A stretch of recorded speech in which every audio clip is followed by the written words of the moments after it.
Module three module three इस वक्त है आप मर्न स्टैक के इनफैक्ट मॉड्यूल थ्री में हम इस वक्त साथ हैं। मॉड्यूल थ्री आपका क्या है? ये एक कंप्लीट बैकएंड बैकएंड के अंदर हमने express server, node node JS और मोंगोडीबी हम लोगों ने ये कवर अप करना है। If you remember, MERN stack, obviously, Mongo, M stands for Mongo, E stands for Express, then R for React और N for Node. ठीक है? So, तो अभी तक के लिए आपने रिएक्ट के ऊपर काम किया।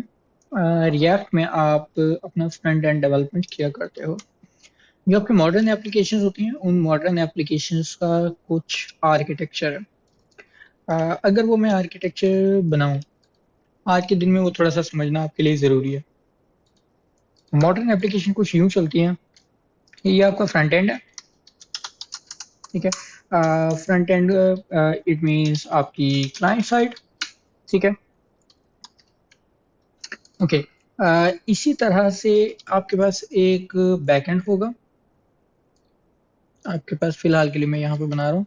आपके पास इसको हम लिख देते हैं बैकएंड, और दूसरा नाम इसको हम, इसका सर्वर साइड भी इसका नाम बोलते हैं, ठीक है जी। अब यूजली ये होता है, जो फ्रंट एंड है, फ्रंट एंड से रिक्वेस्ट आपकी बैकएंड को आएगी, और बैकएंड के ऊपर वो रिक्वेस्ट एग्जीक्यूट होगी। उसका रिस्पांस आपको वापस आपके फ्रंट एंड में मिल जाएगा।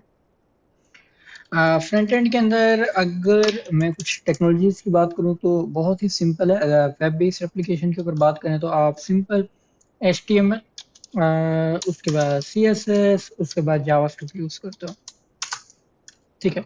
CSS के अंदर बात करो तो जाहिर है इसके बाद इसकी CSS बेस्ड लाइब्रेरी स्टार्ट हो जाती हैं। आइदर आप बूटस्ट्रैप, आप टेलविंड, आप कोई मटेरियल यूआई, आप बहुत सारी लाइब्रेरीज हैं वो आपको मिलेगी। अगर आप जावास्क्रिप्ट के ऊपर बात करो तो जावास्क्रिप्ट के अंदर प्योर जावास्क्रिप्ट, जिसको वेनिला जावास्क्रिप्ट भी बोलते हैं, ठीक है। आप वेनिला जावास्क्रिप्ट यानी प्योर जावास्क्रिप्ट भी यूज करते हो, ठीक है। वेनिला जेएस बोलते हैं। जिस तरह से अभी आपने जितनी भी जावास्क्रिप्ट फंडामेंटल के लेक्चर्स में मे बी मॉड्यूल वन में आपने डिस्कस किए होंगे, वो जो जावास्क्रिप्ट है वो वेनिला जावास्क्रिप्ट ही होती है। यूज करते हो आप जे क्यूरी, ठीक है। ये मैं अभी ओवरऑल फ्रंट एंड की बात कर रहा हूँ, not specifically front and in mind stack में, उसकी बात नहीं कर रहा मैं। जनरल पर्सपेक्टिव के अंदर बात करूँ कि यार अगर आप फ्रंट एंड करना चाह रहे हो, obviously you need to build client side app, you need to write the front end. Obviously, you can use HTML, CSS, and JavaScript. In CSS, there are a lot of libraries. Either you are using Bootstrap, Tailwind, Material UI, Chakra UI, Balma UI, आपका Shad CN UI, and many more. ठीक है, so there are a lot of libraries, वो depending on the situation, on the use cases, आप वो adopt कर सकते हो। Similarly, on the part of JavaScript, you can use pure JavaScript, you can use the jQuery. Otherwise आप कोई use करते हो React, आप यूज करते हो Vue, I mean Vue JS, या आप यूज करते हो Angular. So these are pretty common options, ठीक है। कि आप फ्रंट एंड के लिए अब यूजली ये आपका कंप्लीट फ्रंट एंड है, जिसमें आप अपनी सिर्फ फ्रंट एंड की एप्लीकेशन बनाते हो। जो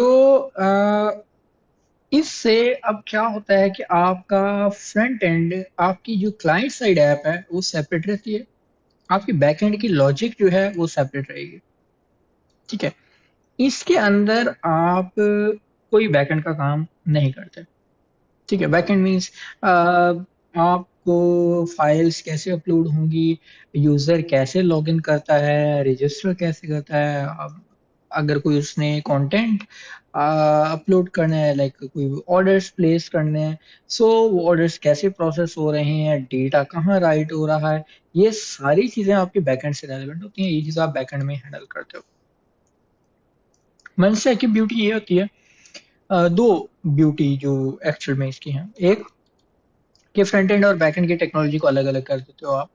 ठीक है, कि आपने सिंपल HTML CSS में कोई लाइब्रेरी पकड़ी और जावास्क्रिप्ट में आप रिएक्ट यूज कर रहे होते हो। ठीक है, उसके बाद आ जाइए आप अपने बैकएंड के ऊपर। अब बैकएंड के अंदर आपके पास obviously there are lot of options. Backend के अंदर सबसे पहले आपको अंडरस्टैंड करना है कि आपका एक वेब सर्वर होता है। ठीक है, आपकी एक वेब, आप जो अपना सर्वर लिखते हो वो सर्वर बेसिकली एक वेब सर्वर होता है। ठीक है, अब वो वेब सर्वर आप किस लैंग्वेज में लिखना चाहोगे, इट्स अप टू यू।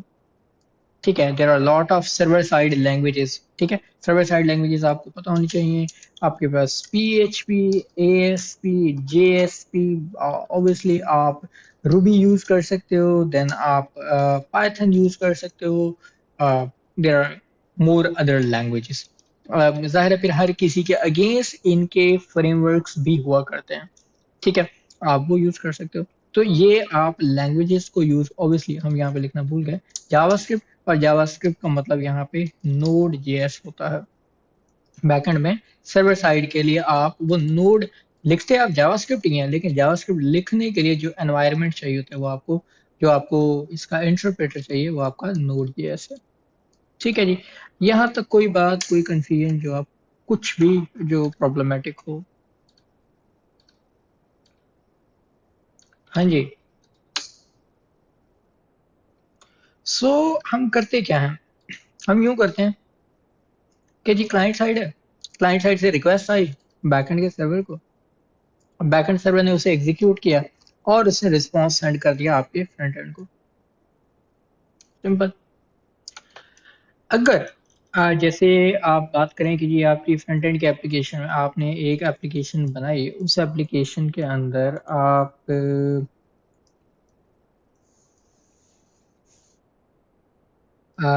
क्या करना चाह रहे हो, आप कोई ई कॉमर्स है, आप प्रोडक्ट्स लिस्ट करना चाह रहे हो, तो जो प्रोडक्ट्स का डेटा होगा वो कहाँ से आएगा, बैकएंड से आएगा।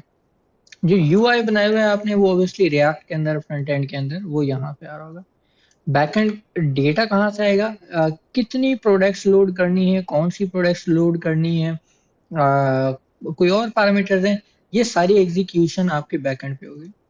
आपका डेटा कहाँ पड़ा होगा, उसके लिए आपको एक और सर्वर इंटीग्रेट करना होता है, एक और आपके पास रिक्वेस्ट रहेगी। इसको थोड़ा छोटा कर देते हैं,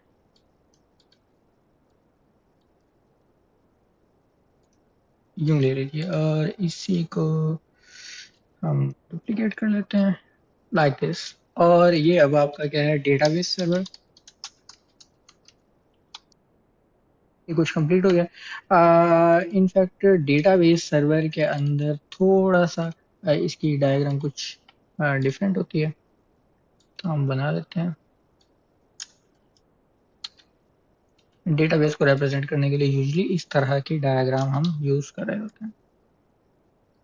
ओके, जस्ट इसको हम ग्रुप बनने दें ताकि ये बाद में हमें चलो छेड़ना पड़े। फाइन। तो क्या होगा, जब आपने साइन अप की रिक्वेस्ट की, फ्रंट एंड से रिक्वेस्ट जनरेट हुई, आपने साइन अप के लिए जो भी फॉर्म बनाया, उसके ऊपर फॉर्म के ऊपर वैलिडेशन अप्लाई की, सब कुछ हुआ, जो करना था आपने रिएक्ट के अंदर अपना फ्रंट एंड के अंदर कर लिया। अब जब आप रिक्वेस्ट, साइन अप की रिक्वेस्ट सेंड करोगे तो वो डेटा सबमिट होगा आपके बैकएंड के सर्वर को। ठीक है, बैकएंड के सर्वर के ऊपर, ये जो आपका बैकएंड सर्वर है, इस सर्वर के ऊपर आपने वो डेटा रिसीव किया, उस डेटा को चेक कर लिया, और अब चूंकि आपने डेटा राइट करवाना है तो आप डेटाबेस में वो रिक्वेस्ट फॉरवर्ड कर दोगे। वो डेटा डेटाबेस में चला जाएगा, वहां पे सेव होगा, इसका रिस्पॉन्स आएगा कि okay data has been written in your database. Fine. अब यहाँ से आप रिस्पॉन्स रिटर्न करवा दोगे। वो रिस्पॉन्स आप फ्रंट एंड के अंदर उसके बेसिस के ऊपर आप देखते हो कि फ्रंट एंड पे आपको क्या दिखाना है, क्या UI, क्या पॉपअप, क्या चीजें चाहिए, वो आप यहाँ पे दिखा रहे हो। ठीक है जी, क्लियर हो गया यहाँ तक? जी। ओके। Okay, fine. अच्छा जी, चलो, तो अब हमने क्या करना है, हमने ऑब्वियसली बैकएंड डेटाबेस, दोनों चीजें डिस्कस करनी है। मैंने स्टार्ट में लिखा हमें एक्सप्रेस सर्वर यूज करना है, नोड जेएस यूज करना है, ऑब्वियसली मोंगो डेटाबेस के ऊपर बात करनी है।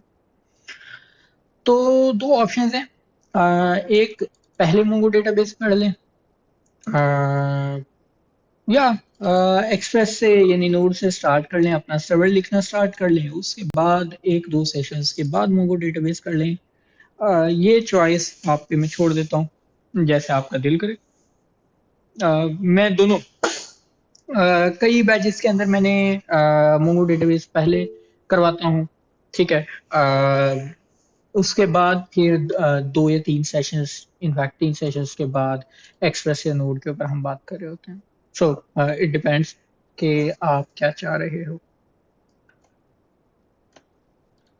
ओके, मिसबा और उमर नदीम, सॉरी उमर नईम फरमा रहे हैं मोंगो डेटाबेस से।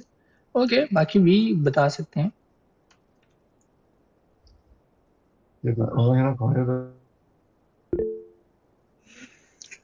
ओके, मोंगो डेटाबेस से फाइन। चलिए, तो मोंगो डेटाबेस से स्टार्ट कर लेते हैं। डेटाबेस क्या है? देखिए, जब भी आपको डेटा स्टोर करना है, आप कोई ना कोई डेटाबेस सर्वर यूज करते हो, ठीक है। आपके पास डेटाबेस की अ, दो मेजर, अभी फिलहाल अगर मैं टाइप्स के ऊपर बात करूं डेटाबेस के पर्सपेक्टिव के अंदर, there are lot of options, लेकिन जो प्रोमिनेंट है वो रिलेशनल है, ठीक है। रिलेशनल डेटाबेस के अंदर MySQL, Microsoft SQL server, MariaDB, आपके पास पोस्टग्रेस, ठीक है। ये जितने भी हैं, इनफैक्ट ओरेकल हम लिखना भूल गए, ये जितने डेटाबेसेस हैं ये आपके सारे रिलेशनल डेटाबेसेस हैं, ठीक है। अ, इनका ऑब्वियसली मैं इसके ऊपर डिस्कस नहीं करूंगा, ठीक है। दूसरी इसके अंदर डेटाबेस की अगर हम बात करें, उसको हम नो सीक्वल डेटाबेस बोलते हैं, या इसका नाम डॉक्यूमेंट बेस डेटाबेस भी होता है, ठीक है। इनफैक्ट इसे हम ऊप base object oriented, ओओडी, object oriented database भी बोलते हैं। इसमें आपके पास मोंगोडीबी, इसके अंदर कैसेंड्रा डीबी, ये प्रोमिनेंट ऑप्शंस हैं। और भी हैं, अब मुझे प्रोमिनेंटली फिलहाल इन दो का याद है। मोंगो डेटाबेस और कैसेंड्रा डीबी, ये दोनों नो सीक्वल डेटाबेसेस हैं। आई मीन ये डॉक्यूमेंट बेस्ड डेटाबेसेस हैं। नो सीक्वल मींस ये जितनी भी डेटाबेसेस मैंने यहाँ पे लिखी हैं, ये सारी सीक्वल बेस्ड है। इनकी एक पर्टिकुलर लैंग्वेज होती है जिसको आप एसक्यूएल बोलते हो या सीक्वल बोलते हो, स्ट्रक्चर्ड क्यूरी लैंग्वेज। उसके अंदर क्यूरीज हैं, एक प्रॉपर एक लैंग्वेज है, उसकी मदद से आप डेटा एक्सेस कर रहे होते हो। जबकि डॉक्यूमेंट बेस्ड डेटाबेसेस के अंदर इस तरह का काम नहीं होता है, इसके अंदर यूजुअली फंक्शंस होते हैं, आप वो फंक्शंस यूज कर रहे होते हैं। सो मोंगो डेटाबेस के जो स्पेसिफिक यूज केसेस हैं जो आप यूज करते हो, मोंगो डेटाबेस आप यूज करते हो in case of huge data, और जब आपको कोई रियल टाइम एप्लीकेशन बनानी हो, जब आपके पास अनस्ट्रक्चर्ड डेटा हो, रियल टाइम डेटा मैनेज करना है आपको, आपको अनस्ट्रक्चर्ड डेटा हैंडल करना है, ठीक है। मैं बताता हूँ इसकी तरफ कि अभी ये क्या है अनस्ट्रक्चर्ड। स्पेल में यार थोड़ा सा गड़बड़ हो जाती है, ठीक है। ये हो सकता है आप कोई वेक्टर बेस डेटा यूज करना चाह रहे हो, ठीक है। आप कोई स्पेशल मशीन लर्निंग या डेटा एनालिटिक्स की एप्लीकेशन के ऊपर काम करना चाह रहे हो, मोंगो डेटाबेस प्रेफर की जाती है। ये इसके कुछ यूज केसेस हैं कि आप मोंगो डेटाबेस ऑब्वियसली क्यों यूज करते हो। हाँ, मोंगो डेटाबेस की पॉपुलैरिटी आप मर्न स्टैक और मीन स्टैक से भी ले सकते हो, but the thing is these are the special use cases in which we will prefer Mongo database. Okay, Mongo database learn कैसे करनी है? बहुत ही आसान है, कोई मुश्किल नहीं है। आप क्या करेंगे, इंटरनेट पर चले जाएंगे। आप यहाँ पे लिखिए मोंगो डेटाबेस, तो आपके पास काफ़ी सारे ऑप्शंस हैं। एक तो ऑफिशियली ये मोंगो डेटाबेस की अपनी वेबसाइट है। W3 स्कूल के ऊपर ट्यूटोरियल है, मैं रिकमेंड नहीं करता। और इसके अलावा और रिसोर्सेज, इसी की डॉक्यूमेंटेशन ही सफिशिएंट है, इसके ऊपर बहुत सारी डिटेल्स हैं। सो इनफैक्ट अगर आप इसी डेटाबेस के ऊपर या इसी की ऑफिशियल वेबसाइट के ऊपर भी आए तो यहाँ पे भी they have mention operational data, then geospatial data, जैसे लोकेशंस होती हैं। आप ग्राफ का डेटा स्टोर करना चाह रहे हो, वेक्टर सर्च आप करना चाह रहे हो, फुल टेक्स्ट सर्च है, for that purposes specifically Mongo database special है। ठीक है, आई मीन इसको बनाया ही इस डिजाइन के ऊपर गया। ठीक है जी।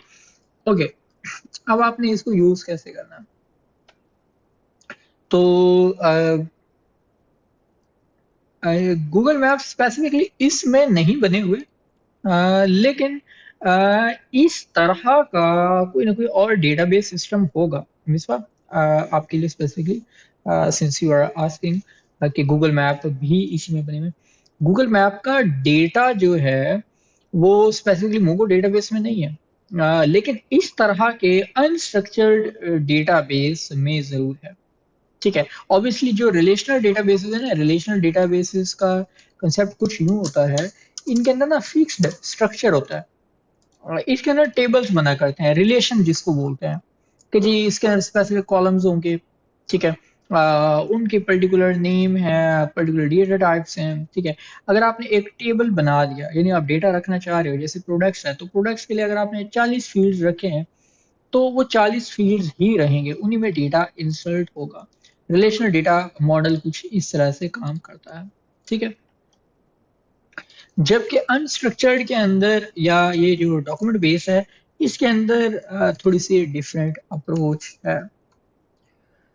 Okay, so how to start with your Mongo database. तो सबसे पहले आपको क्या चाहिए, मोंगो डेटाबेस के ऊपर काम करने के लिए आपको क्या चाहिए, जो टूल्स रिक्वायर्ड हैं।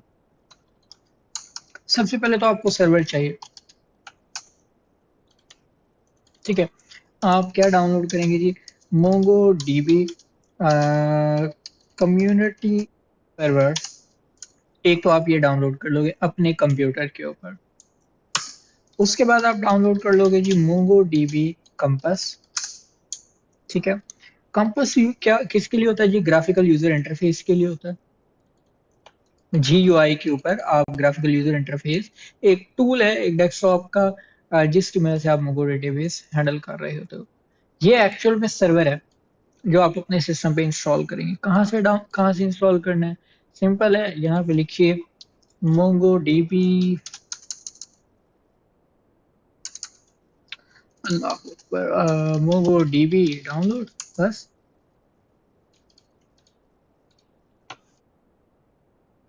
ये है जी आपका कम्युनिटी सर्वर। इसे आपने डाउनलोड कर लेना है। आप ऑब्वियसली विंडोज यूज कर रहे हैं तो MSI पैकेज ये डाउनलोड कीजिए और इसको इंस्टॉल कर लीजिए। ठीक है, ओके, मैं डाउनलोडिंग में स्टार्ट कर देता हूँ। ये है जी 713 MB। ओके, लो जी, ये अभी 2 से 4 मिनट डाउनलोड हो जाएगा। ठीक है जी, इसी के साथ ही आपको क्या चाहिए होगा, आपको मैंने अभी बताया कि आपको इसके साथ चाहिए ग्राफिकल यूजर इंटरफेस। ओके, इसी के अंदर यहाँ पे नीचे आप लेफ्ट साइड पे देखें टूल्स हैं, और यहाँ पे काफ़ी सारी चीज़ें पड़ी हैं। हमें चाहिए कंपास। ठीक है, तो ये मोंगोडीबी शेल है, हमें शेल, ऑल दो शेल भी आप कर सकते हैं लेकिन शेल की हमें ज़रूरत नहीं है। अगर शेल करना हो तो उसका MSI उठाएं और इसको भी डाउनलोड कर लें। कंपस में आ जाएं, हमें कंपस डाउनलोड करना है। लीजिए मैंने कंपस भी डाउनलोडिंग पर लगा दिया, और ये है जी 133 MB का। ओके, लो जी, ये था कंपस। और इधर आ जाए, हम देख लेते हैं जी। ऑलमोस्ट दोनों हो गए। कंपास मेरा पहले डाउनलोड कंप्लीट हो गया। फाइन। जी, अब सबसे पहले हमें क्या करना है, ये वाला अपना मोंगो डेटाबेस का विंडोज के लिए जो हमने कम्युनिटी सर्वर डाउनलोड किया, हम पहले इसे इंस्टॉल करेंगे। ठीक है।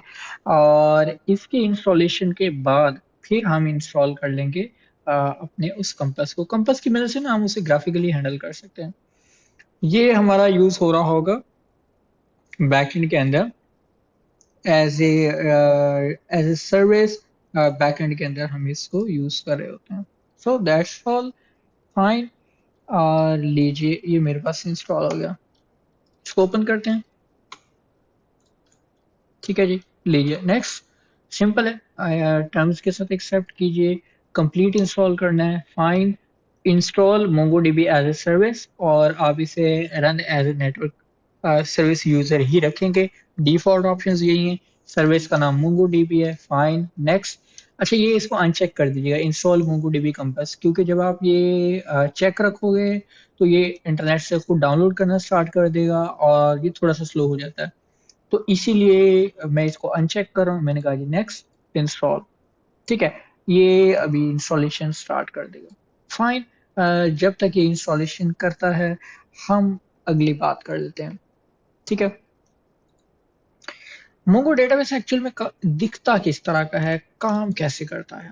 अ, अगर आपने बहुत ही कोई कॉमन जो आपने एग्जांपल देखी हो, फेक स्टोर की,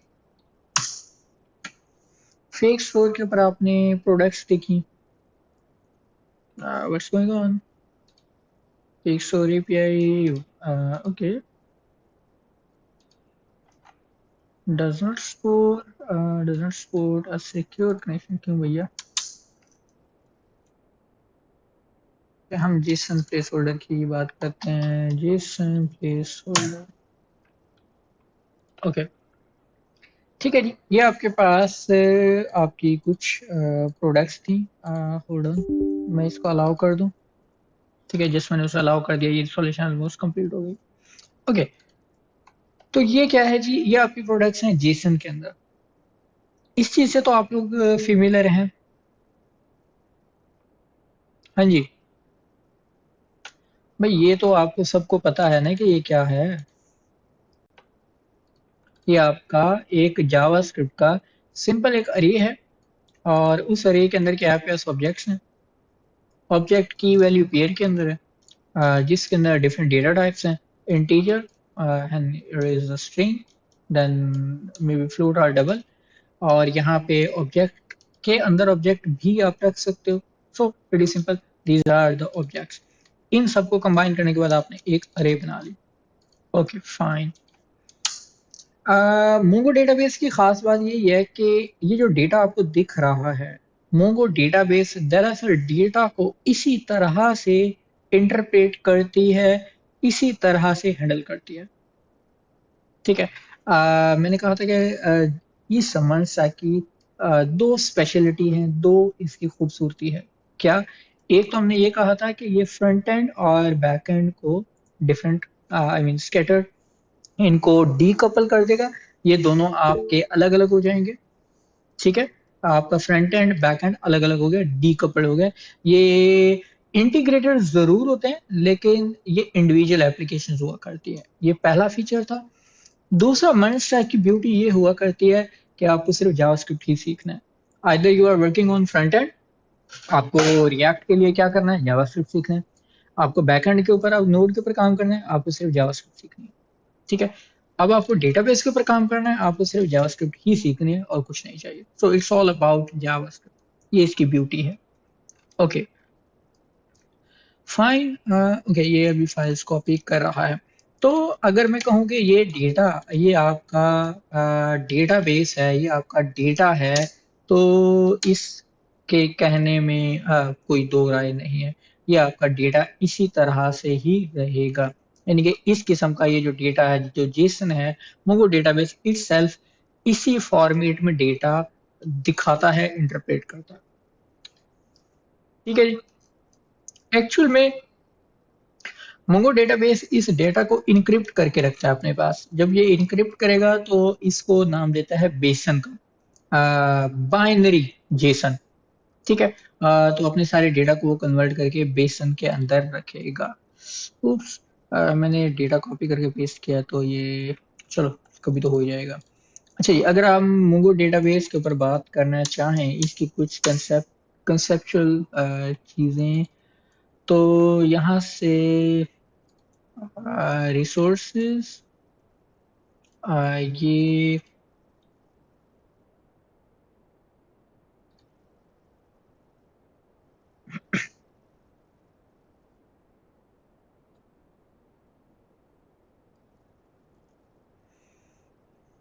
अल्लाह अकबर। अच्छा जी, चलो अगर W3 स्कूल्स भी हम ओपन कर लें और हम कहते हैं जिसको ट्यूटोरियल कहीं और से भी मिल जाए, स्टिल थोड़ा स्लो हो गया। अच्छा एनी हो, मैं यहाँ पे लिख देता हूँ, ये डेटा इसने वैसे ही मुझे नहीं चाहिए था, तो जिस मैंने इग्नोर कर दिया। मैंने बताना था आपको कि डेटा कुछ इसी तरह से होगा अरे में, और ऑब्जेक्ट्स ऑब्जेक्ट्स के अंदर आपके पास की वैल्यू पेयर्स ही होंगे। आपने लिखा जैसे ID, ID could be like something, then आपने कहा जी टाइटल, और टाइटल के अंदर मे बी समथिंग। ठीक है, ये आपका एक ऑब्जेक्ट हो गया इस ऑब्जेक्ट के अंदर, और ढेर सारी आपने यहाँ पे प्रॉप्स रख दी। जैसे आप फ्रंट एंड के अंदर जावास्क्रिप्ट का ऑब्जेक्ट हैंडल कर रहे थे, और यही आपका यही आपका मोंगो डेटाबेस का भी यही ऑब्जेक्ट है। मोंगो डेटाबेस में भी आप इसको इसी फॉर्मेट में हैंडल करते हो। ठीक है जी, ओके फाइन। अब इसमें हम क्या करेंगे, मोंगो डेटाबेस में हम सबसे पहले क्या बनाएंगे, एक डेटाबेस बनाएंगे। डेटाबेस के अंदर हमारे पास दरअसल कलेक्शंस एग्जिस्ट करती हैं। ये सिर्फ इसलिए ओपन किया ताकि ना कुछ क्रिटिकल कंसेप्ट्स भी समझ सको, आपके लिए थोड़ा हेल्पफुल होगा। ऑल दो मैं एटलीस्ट W3 स्कूल्स को रिकमेंड नहीं करता। हाँ, ये अच्छे रिसोर्स हैं, अच्छे हैं, लेकिन इसकी ऑफिशियल जो डॉक्यूमेंटेशन है वो ज्यादा बेहतर होगी, ज्यादा प्रिसाइज और बेहतर वर्जन यहाँ पे लिखा हुआ होता है। So you can read from official Mongo database। यहाँ पे हर तरह की डिटेल्स हैं। अगर मैं आपको बता इसके ना स्पेसिफिकली मैं आपको लिंक डॉक्यूमेंटेशन के ढूंढ के दे देता हूँ। यहाँ पे अगर आपको वैसे ही मोंगो डेटाबेस की कुछ ट्रेनिंग्स, कुछ सर्टिफिकेशंस, कुछ फ्री वाली करनी हो, वो भी अवेलेबल है। ये देख रहे हो, ये फ्री है।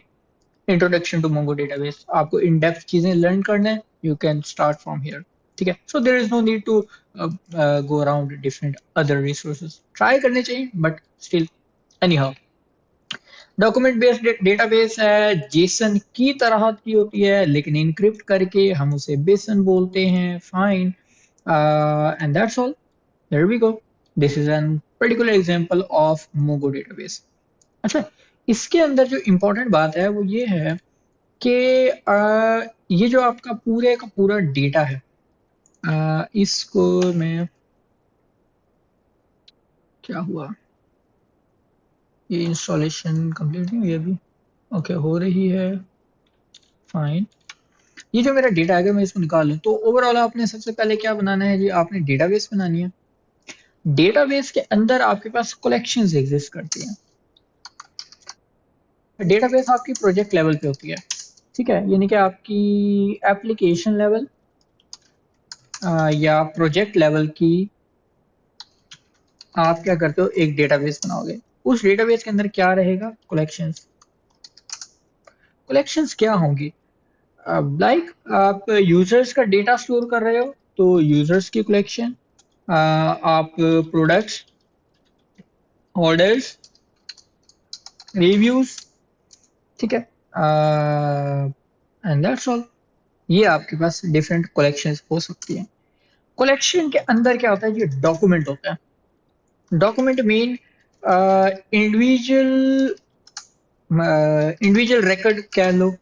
एक स्पेसिफिक प्रोडक्ट है, एक स्पेसिफिक यूजर है, उसे आप एक डॉक्यूमेंट बोलते हो। एक स्पेसिफिक प्रोडक्ट है, एक स्पेसिफिक ऑर्डर है, एक स्पेसिफिक रिव्यू है, वो आपका क्या कहलाता है, एक डॉक्यूमेंट कहलाता है। सो जब आप डॉक्यूमेंट्स का कलेक्शन आई मीन डॉक्यूमेंट्स जब आपके टुगेदर होंगे, वो एक अरे बनेगी, वो आप कलेक्शन बोलते हो। ठीक है। और एक डेटाबेस में आपके पास काफी सारी कलेक्शंस होंगी। तो बस इतनी सी बात थी थ्योरेटिकली।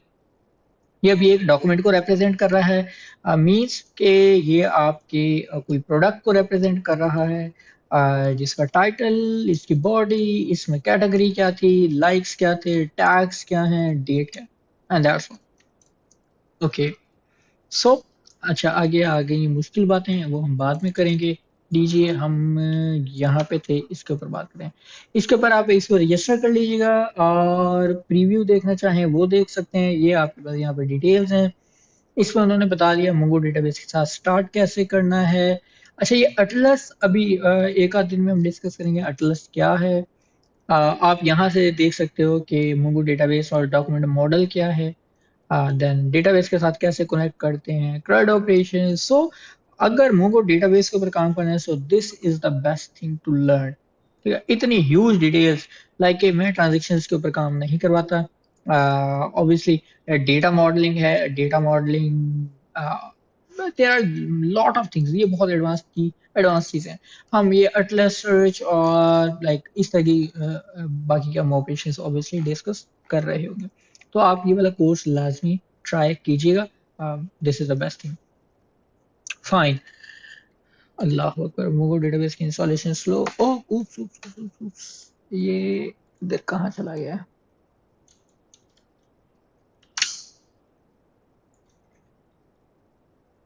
एक मिनट जी, इंस्टॉलेशन हो गई, लेकिन चूंकि मेरे पास मल्टीपल स्क्रीन है तो वो जरा इधर उधर निकल गया था। लो जी, फिनिश। फाइन। मेरा मोंगो डेटाबेस इंस्टॉल हो गया। लेकिन अब जाहिर है ये बैकग्राउंड सर्विस थी मोंगो डेटाबेस की, तो इसीलिए अब मुझे दूसरा टूल, आपको याद होगा मैंने कंपास डाउनलोड करवाया था, अब मैं कंपास को ओपन कर लेता हूँ। कंपास की इंस्टॉलेशन स्टार्ट कर लेते हैं। ठीक है। Okay. So I guess we have sufficient grounds. यहाँ तक किसी ने यार कुछ पूछना है तो प्लीज पूछ लो।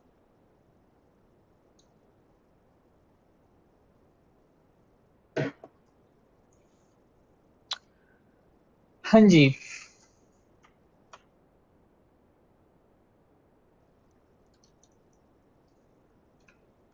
कुछ नहीं पूछना यार, एटलीस्ट आप कुछ तो पूछ लें।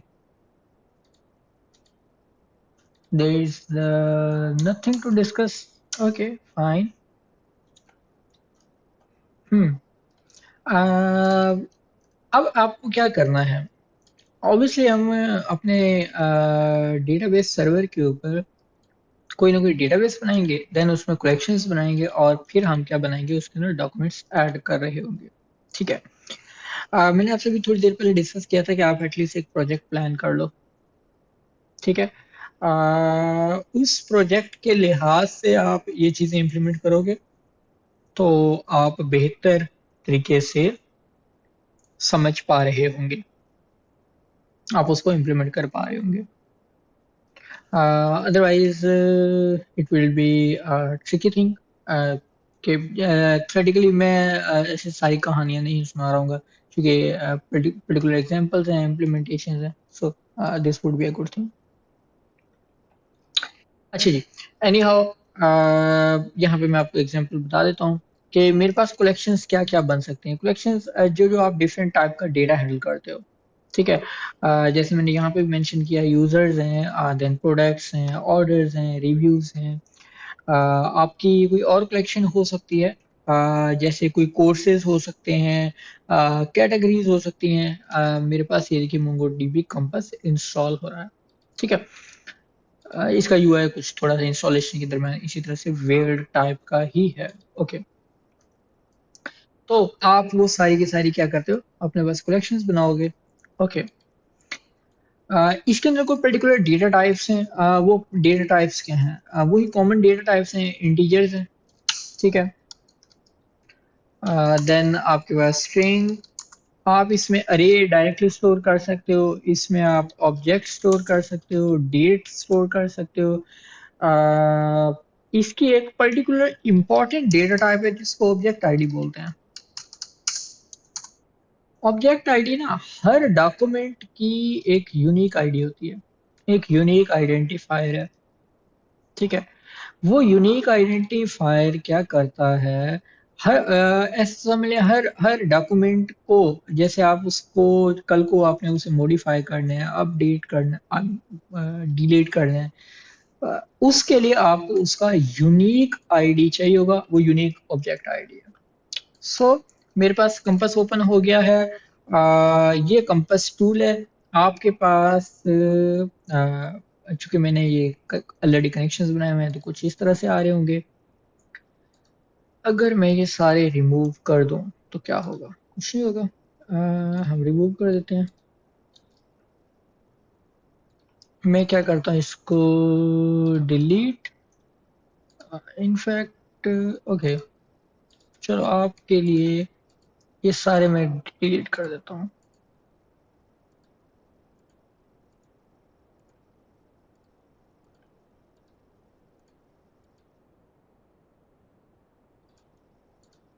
लो जी, ये कनेक्टेड नहीं, हमें नहीं पसंद आया, हम इसको रिमूव कर दें। ये आपके पास इसी तरह से आ रहा होगा, जो आप अभी देख रहे हो।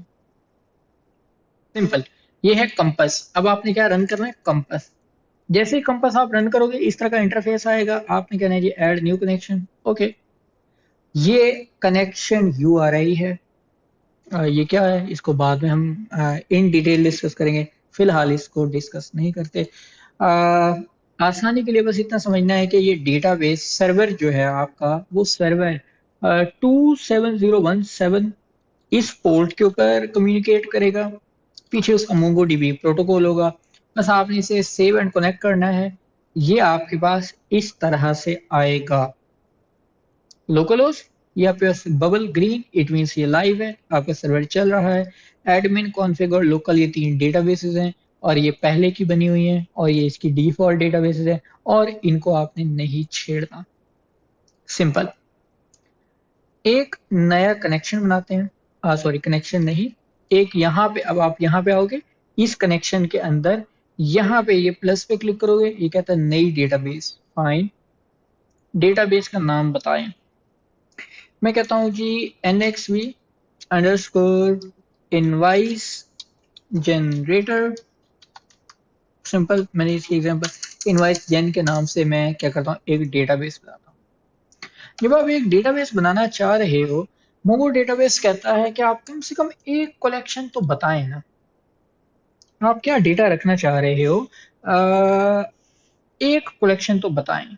ओके, मैं कहता हूँ जी आप यूजर्स के नाम की एक कलेक्शन बना दो, यानी कि मुझे यूजर्स का डेटा रखना है। तो मैंने कहा users, fine, create database. Okay, अब इसके पास वो कहता है जी ऐड डेटा। आप डेटा ऐड करना चाह रहे हो, क्लिक करें, दो ऑप्शंस हैं। डेटा इंपोर्ट कर लो, किस फॉर्मेट में, अगर आपके पास जेसन या CSV फॉर्मेट में डेटा है आप वो इंपोर्ट कर सकते हो। आप मैनुअली एक डेटा इंसर्ट कर सकते हो। हम एक डॉक्यूमेंट इंसर्ट करते हैं। ओके, दो किस्म के व्यूज हैं, एक ऑब्जेक्ट व्यू है और एक लिस्ट व्यू है। ठीक है, ये मैं बात कर रहा था कि बाय डिफॉल्ट अंडरस्कोर आईडी ये की है और उसकी डेटा टाइप क्या है, ऑब्जेक्ट आईडी। ये हेक्साडेसिमल के अंदर इनकोडेड होती है, ये खुद ही वो क्रिएट करेगा, आप ये नहीं छेड़ोगे, इनफैक्ट छेड़ भी नहीं सकते। ठीक है ना, आप इस कॉलम को डिलीट कर सकते हो, ना मॉडिफाई कर सकते हो, कुछ भी नहीं कर सकते। ये इसका यूनिक आइडेंटिफायर है। मैंने यहाँ पे प्लस पे क्लिक किया, मैं एक नया फील्ड ऐड करना चाह रहा हूँ। मैंने कहा जी नेम, और वैल्यू लिखी मैंने पीटर, प्लस मैं इसके साथ लिख देता हूँ as, I mean email. Email हमने लिख दिया Peter Parker eight, let's say nobel.com, plus मैं इसके साथ कह देता हूँ इज अलाइव और फील्ड में फॉल्स। अब जरा यहाँ देखते जाना, ये है डेटा टाइप्स। मैंने कहा था सपोर्टेड डेटाबेसेस, यहाँ से भी देख सकते हो। अरे binary, boolean code, date, and there are lot of things जो आप रख सकते हो। ठीक है, तो हमने कहा जी लेट्स से मुझे क्या करना, अब जाहिर है ये मेरा बूलियन था तो मैंने बूलियन सेलेक्ट कर ली। ओके, इसके स्पेल गलत थे, तो इसको ठीक कर लो। ओके, मैंने कहा जी इसके साथ एक और फील्ड है। लेट्स से मैं आसानी के लिए ऐसे ही रैंडमली पासवर्ड और कुछ ऐसे मैंने स्ट्रिंग डाल दी। ठीक है, मैं एक फील्ड बना लेता हूँ जी, एज। ठीक है, अब मैं लिखता हूँ 18 और मैं इसको डेटा टाइप दे देता हूँ नंबर। नंबर नहीं, इंटीजर। ठीक है, इंटीजर में 32 बिट का 64 बिट का, मैं कहता हूँ 32 बिट। इंसर्ट, जैसे ही डेटा इंसर्ट किया, ये आपको इस तरह से नजर आ रहा है क्योंकि ये ऑब्जेक्ट के फॉर्मेट में, सॉरी लिस्ट के फॉर्मेट में। अगर ऑब्जेक्ट के फॉर्मेट में देखोगे तो इस तरह से आएगा। अब आपको ये देख लो, ये फेमिलियर लगना चाहिए अगर आपने थोड़ी सी भी जावास्क्रिप्ट ढंग से की है तो। ठीक है,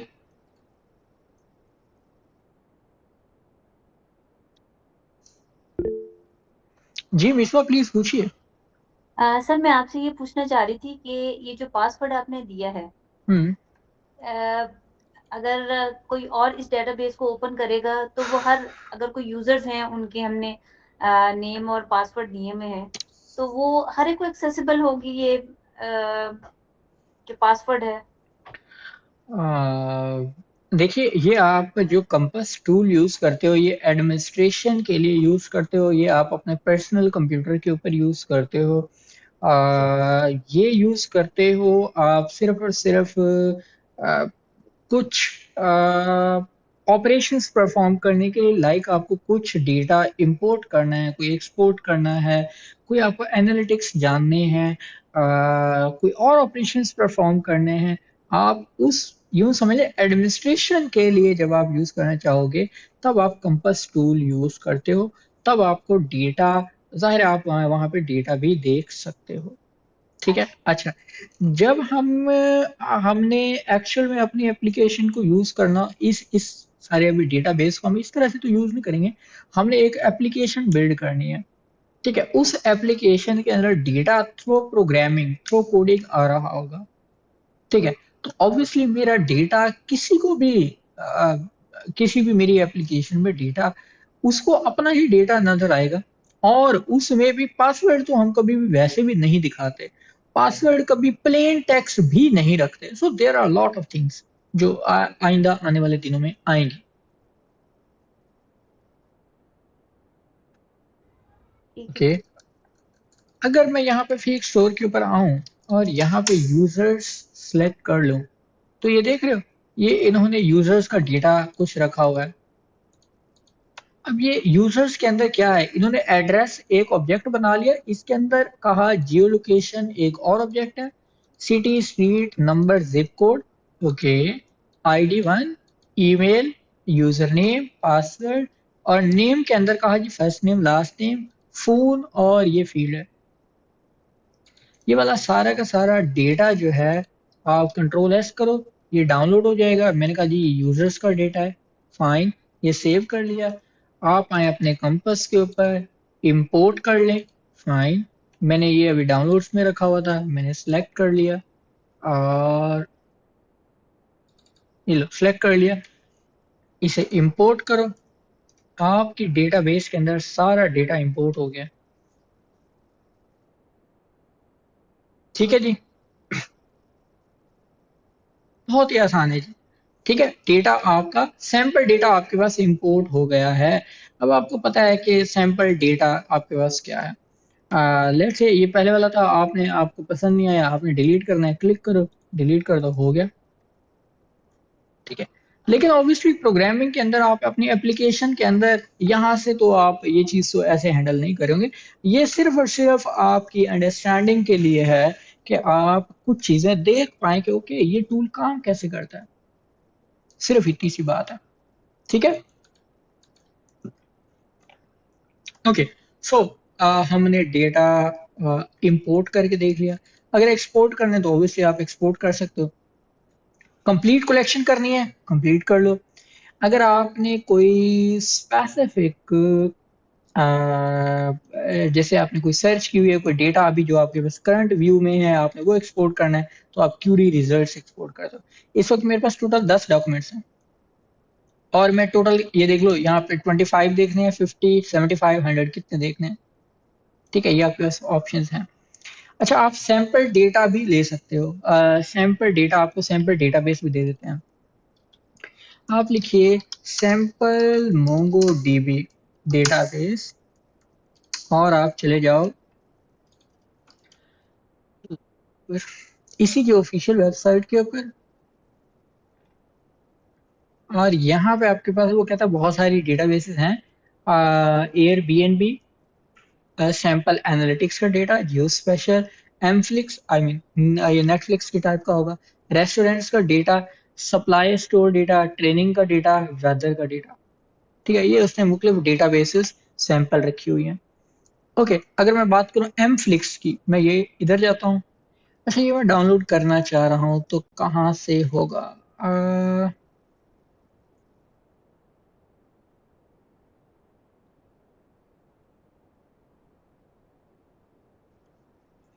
ये एक्चुअल में अटलस के ऊपर डेटा है, मैं इसे ना अपने पास डाउनलोड करना चाह रहा हूँ।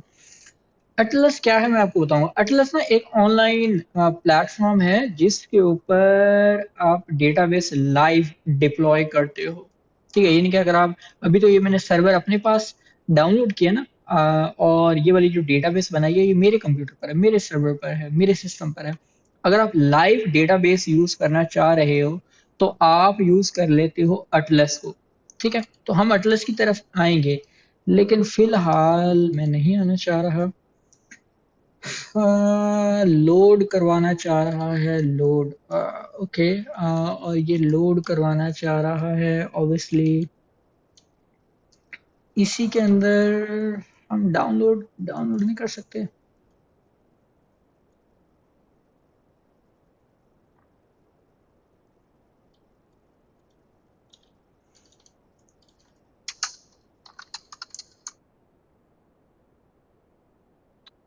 ये गिटहब पर पड़ी है।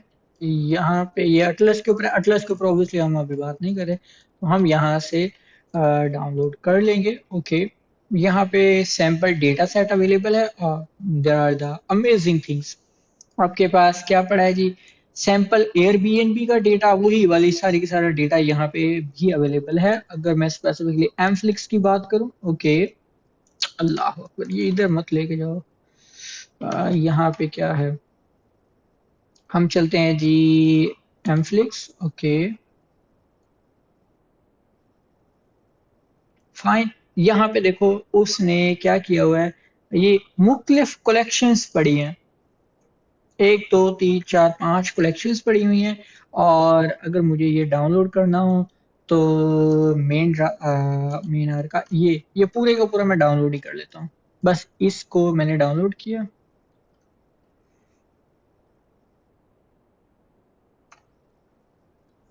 लो जी, ये अभी डाउनलोड हो गया। ओके, हो गया। फाइन, ये मेरे पास जिप थी, ये डाउनलोड हो गई।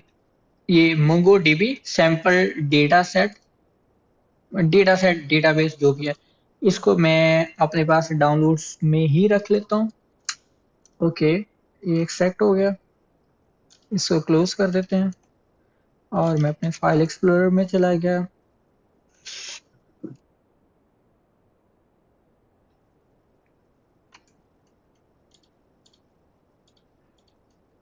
डाउनलोड्स, इसे क्या हुआ है? फाइन, डाउनलोड्स के बाद मैंने ये वो फोल्डर जिसके अंदर मैंने एक्सट्रैक्ट किया था, अब यहाँ पे देखो ये मेरे पास सारी की सारी वो सैंपल की डेटाबेसेस पड़ी हैं। मैं अगर एमफ्लिक्स की बात करूं, सैंपल एमफ्लिक्स, ठीक है, यानी कि सैंपल आप कह लो कि नेटफ्लिक्स की ऐसे कुछ डमी डेटा। ठीक है, तो मैं अपने यहाँ पे आता हूँ, एक नई डेटाबेस बना लेता हूँ, और मैंने कहा जी एमफ्लिक्स, इसके अंदर क्या जी यूजर्स हैं, मैंने कहा जी यूजर्स, फाइन। अब मैं डेटा इंपोर्ट कर लेता हूँ, और इसके अंदर मैंने कहा था ये है, और हमने कहा एमफ्लिक्स, एमफ्लिक्स के अंदर यूजर्स मैंने सेलेक्ट कर ली, और मैंने इंपोर्ट कर लिया। लो जी, इसने 185 डॉक्यूमेंट्स इंपोर्ट करके मुझे पकड़ा दिए। ये 185 यूजर्स हैं। अब इसके अंदर क्या है जी? नेम, ईमेल और पासवर्ड, और पासवर्ड ये इनक्रिप्टेड है। ठीक है, अगर आपको पता चल भी जाए तो आप कुछ नहीं कर सकते, इसको यूज नहीं कर सकते। ठीक है, क्योंकि एप्लीकेशन लेवल के ऊपर इस तरह से डायरेक्टली कभी भी पासवर्ड यूज नहीं होता, वो किसी और तरीके से यूज होता है। एनी हाउ, अब मुझे क्या करना है, कमिट्स। ओके, तो मैंने एक नई, अब यहाँ पे ये कलेक्शन है, एक और कलेक्शन बना लेते हैं, commits, fine, here we go. Commits पकड़े हमने, इंपोर्ट कर लिए। और क्या कहा जी, मूवीज है, हमने कहा जी मूवीज, डेटा इंपोर्ट करते जाना है। लो जी, ताकि एटलीस्ट कुछ तो कर सको। लो जी, अच्छा यार, एटलीस्ट ना हमने इसी की भी एक छोटी सी एप्लीकेशन बना लेते हैं, आपका ना एक बेहतरीन सा सैंपल प्रोजेक्ट बन जाएगा, एक रियलिस्टिक एप्लीकेशन। ये लो, 25,539 डॉक्यूमेंट इंपोर्ट हुआ है, इसका मतलब 25,000 मूवीज का डेटा है आपके पास। ठीक है, सो और एक मूवी की डिटेल ये देख रहे हो ये कितनी बड़ी है।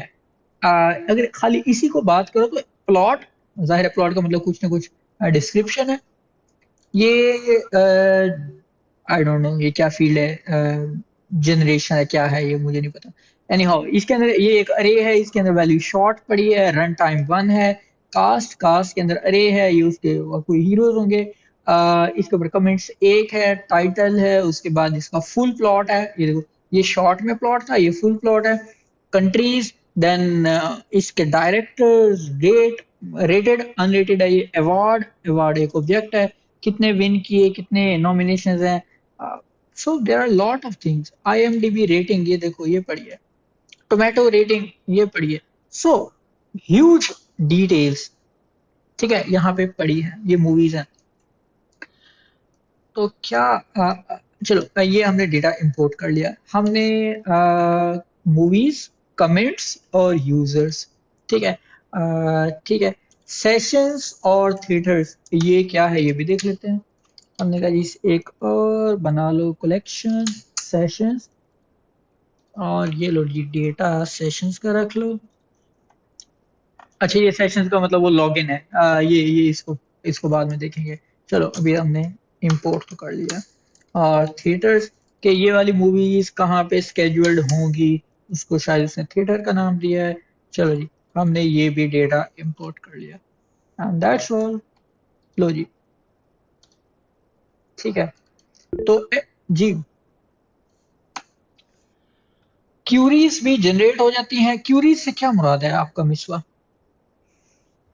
सर मेरा ये मतलब है कि जैसे अगर आपने जैसे मूवीज की हम बात करते हैं, हम ये करेंगे उन मूवीज की लिस्ट हमें शो कर दें जिनकी रेटिंग इस रेंज में थी। तो ऑब्वियसली हम इस सब के ऊपर बात करेंगे। जैसे ठीक है, अभी के यस। लिए अभी के लिए हमने अभी जस्ट अपने फंडामेंटल्स कुछ प्लेग्राउंड एक प्रिपेयर किया है। अब ज़ाहिर है मुझे इस डेटाबेस के ऊपर काम नहीं करना है, तो मैं ये अल्लाह अकबर, ये टाइप करना है N X V underscore invoice jam. ये स्पेल ठीक नहीं है। एन, लो जी, ये मैंने कहा जी इसको डिलीट कर दो, हो गए। अब वो डेटाबेस आप कभी एक्सेस नहीं कर पाओगे, तो डेटाबेस कभी डिलीट नहीं करते होते, यानी कि एक्चुअल में तो कभी भी नहीं करते। ठीक है जी, ये हमने एक सैंपल एमफ्लिक्स की डेटाबेस ले ली। ओके, अब इसके अंदर ये मूवीज पड़ी हैं। ठीक है, ये टोटल मेरे पास 23,539 है, जिसमें से वो मुझे 25 दिखा रहा है। अगर मैं व्यू करना चाहूँ 100, तो लो जी 100 है, ये अब 100 है, 100 डॉक्यूमेंट्स हैं, यानी 100 मूवीज हैं। मुझे जस्ट 50 देखना है, तो ये 50 है, ये 25 है, एंड दैट्स ऑल। ओके, यहाँ पे अब ये सारा डेटा आपने देख लिया। ठीक है, इस डेटा को आपने इंपोर्ट कर लिया। अगर कोई अपडेट करना चाहो तो ऑब्वियसली आप यहाँ से अपडेट भी कर सकते हो। लेट्स से ये रन टाइम है, तो मैं कहता हूँ इसका रन टाइम, डबल क्लिक किया मैंने, इसको 2 कर दिया, अपडेट करोगे तो अपडेट हो जाएगा, बस इतनी सी बात थी। ठीक है, डिलीट ऑलरेडी मैं आपको करके दिखा चुका हूँ, आप यहाँ से डिलीट कर सकते हो। लेकिन ये सारी चीजें हम यहाँ से कभी भी परफॉर्म नहीं करेंगे। हम कहाँ से परफॉर्म करेंगे, that's the important thing, that's the important question, कि इसको हम कहाँ से यूज करने जा रहे हैं। सो अगर मैं इसको ओके एनी हाउ लो जी, ये तो हमने इसको मैं जूम बढ़ा रहा था कुछ। हमने दो टूल्स तो देख लिए। इधर आ जाओ। कम्युनिटी सर्वर बैकग्राउंड में काम कर रहा है, ये सारी डेटाबेस उसी पे बन रही है, जीयूआई की मदद से बना रहे हो। तीसरा टूल है जी मोंगो डीबी शेल। इसके ऊपर आपको प्रैक्टिस करना होती है कि डेटा प्रोग्रामिंग में कैसे यूज करोगे। उस चीज के लिए आपको मोंगो डीबी शेल चाहिए। तो आए जरा यहाँ पे, जहाँ पे डाउनलोड्स थी, यहाँ से शेल डाउनलोड कर लें। लो जी, हमने कहा विंडोज है तो डाउनलोड कर लो इसका शेल। और ये मेरा शेल डाउनलोड हो गया।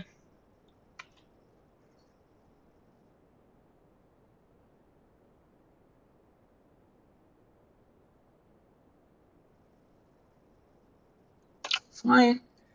और इसको मैं अभी के लिए इस कंपास को बंद कर देता हूँ। बंद कर दिया। ओके, इसको ओपन कर लें। ये है जी मेरा शेल। लीजिए, मैं कहता हूँ install just for you. Okay, uncheck करोगे तो मेरे कंप्यूटर के ऊपर तमाम यूजर्स के लिए इंस्टॉल हो जाएगा। फाइन। Next install. यस।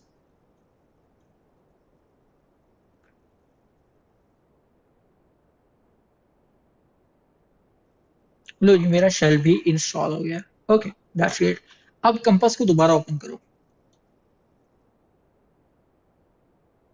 जैसे ही कंपास ओपन करोगे, अब आपके पास इस तरह से ये कनेक्शन एक आ रहा होगा, इस पे क्लिक करो। ओके, कनेक्ट हो गए। अच्छा जी, इसमें हम देखते हैं क्या। हम्म, हम्म, हम्म, इसके अंदर अगर सेटिंग्स में जाएं तो क्या है। Enable MongoDB shell. ओके, हमने एनेबल किया हुआ है, ठीक है। लेकिन कहाँ है। क्योंकि इसके बॉटम के ऊपर हुआ करता था। अगर मैं अपनी टास्क बार को हाइड कर दूं।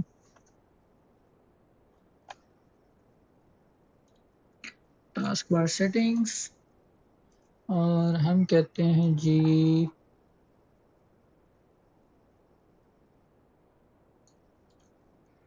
हम्म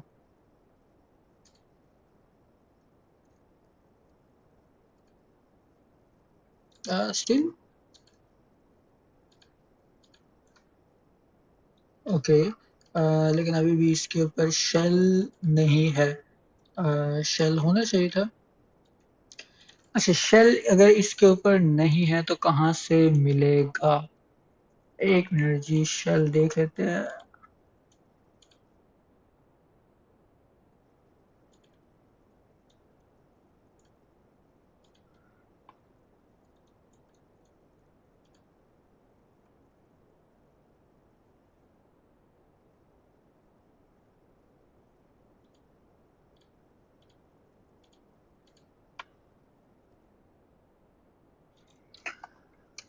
ओके, मैं डायरेक्ट कमांड लाइन देखना चाह रहा था। अगर इसका वो शेल आता तो है। इसके बिल्कुल बॉटम पे ही शेल पड़ा होता है। ओके, इसको थोड़ा रीसाइज करके देखते हैं। इस पे तो कहीं भी मुझे नजर नहीं आता। यहाँ पे इसके ओल्ड वेरिएंट में यहाँ पे शेल का ऑप्शन था। अच्छा जी, चलो कुछ ना कुछ तो ट्राई करते हैं। यहाँ पे आ जाए। ये मेरी कलेक्शन थी। ओ ओ, इन्होंने चेंज कर दिया। यहाँ पे टॉप पे ही है ओपन मोंगो डीबी शेल। इन्होंने चेंज कर, पहले इसके बॉटम के ऊपर यहाँ पे लेफ्ट साइड पे था, तो अब ये चूंकि नया वर्जन है तो इसमें इन्होंने यहाँ पे दे दिया। Okay, I just click my sample mflix और open MongoDB shell, and that's the great thing. अब हमारी सारी कहानी यहाँ पे चलेगी। अब मैं सारी की सारी अपनी चीजें जो हैं वो शेल की मदद से हैंडल करूंगा। ओके, कैसे। जब ये मेरी डेटाबेस सेलेक्ट हो गई है, इस वक्त मेरी सिलेक्टेड डेटाबेस क्या है, सैंपल एम्फ्लिक्स। मैं इसकी कलेक्शंस देखना चाह रहा हूँ कि इसके अंदर कौन कौन सी कलेक्शंस हैं। ठीक है, तो db dot collections I guess, और इसको रन करें। DB is not a function. तो क्या था यार?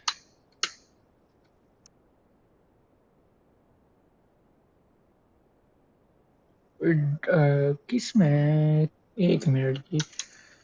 अगर मैं show databases, okay sorry sorry, बिल्कुल सही है।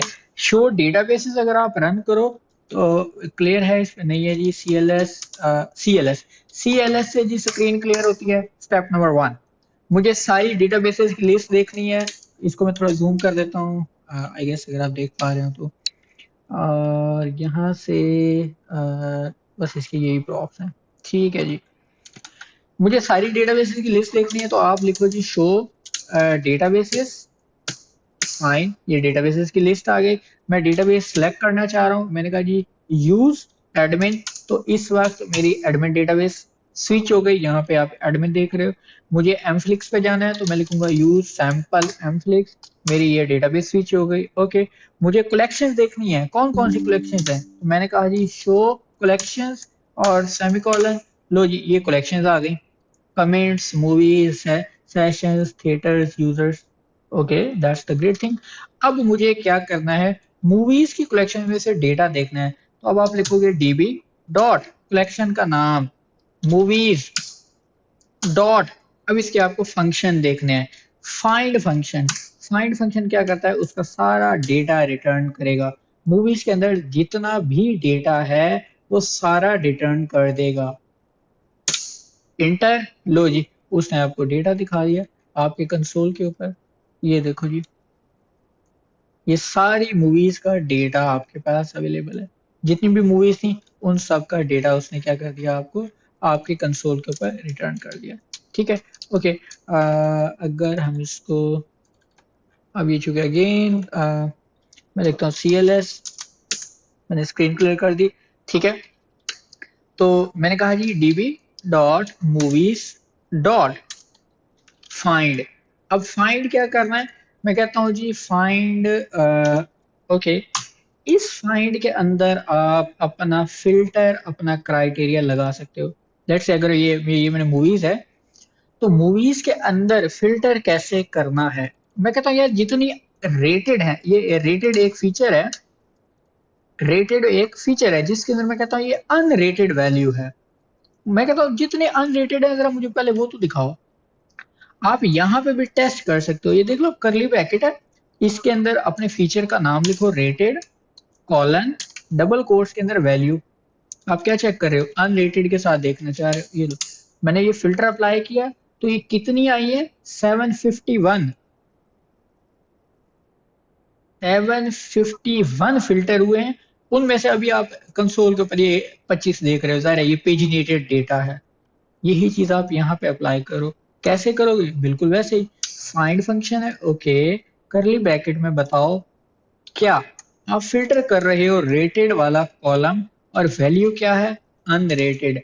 ठीक है जी, इंटर हिट, और ये सारा डेटा आ गया। ये वो फिल्टर है बस। ठीक है, ये सारी की सारी वही मूवीज हैं जो अनरेटेड हैं। ठीक है, जिसके अंदर ये फीचर आपने रेटेड अनरेटेड रखा हुआ है, तो आप इस तरह से इसके ऊपर फिल्टर अप्लाई करोगे। ठीक है जी। एक्सक्यूज मी सर, इसमें हमें ये कैसे पता चलेगा कि यानी कितनी नंबर ऑफ मूवीज यहाँ पे शो हो रही हैं जिनका हाँ अनरेटेड। जी, ओके। अब आपको जाहिर है उसके लिए आपको और फंक्शन है। ओके, देखते हैं जी। अब मैं इसको स्क्रीन क्लियर करता हूँ। CLS मैंने टाइप किया, फाइन। अब आप ये चाह रहे हो कि मुझे सारी मूवीज देखनी नहीं है, बल्कि मुझे इसके साथ क्या चाहिए, स्टैट्स चाहिए। स्टैट्स, अच्छा ये आगे सोल्ट स्किप साइज भी है। आपको फाइंड नहीं करनी, बल्कि डॉट क्या है जी इसके अंदर फंक्शन, स्टैट्स। स्टैट्स क्या है? नहीं, ये कुछ और है। ये जी एक मिनट जी, इसके अंदर क्या हम यूज करते हैं, मूवीज डॉट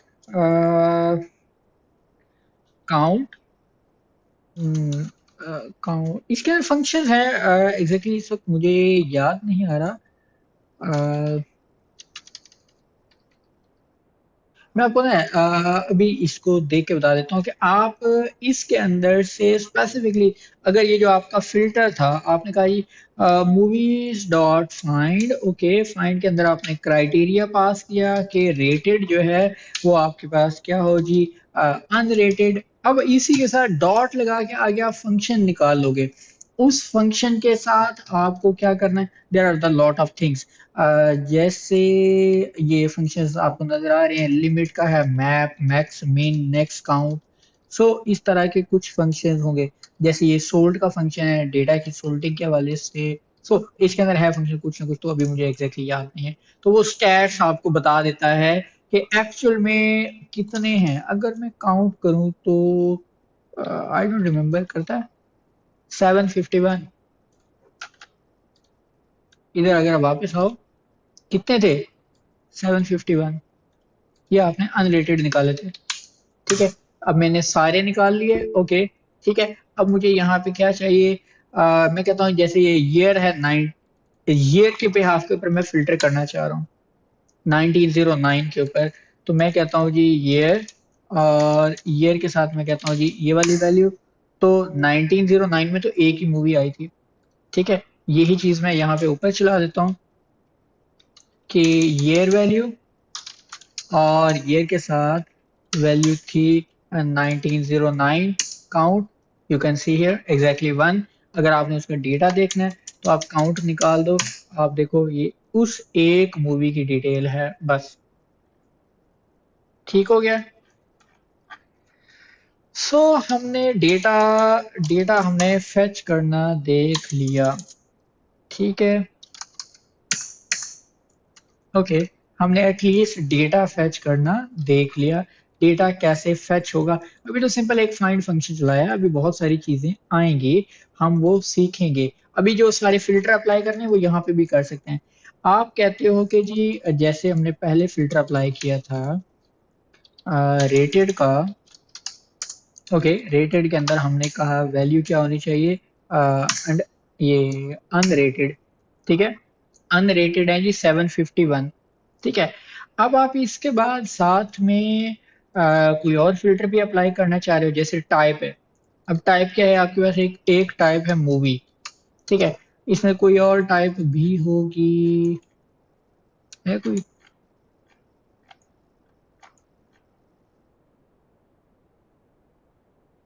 ही आ रही है, ओके।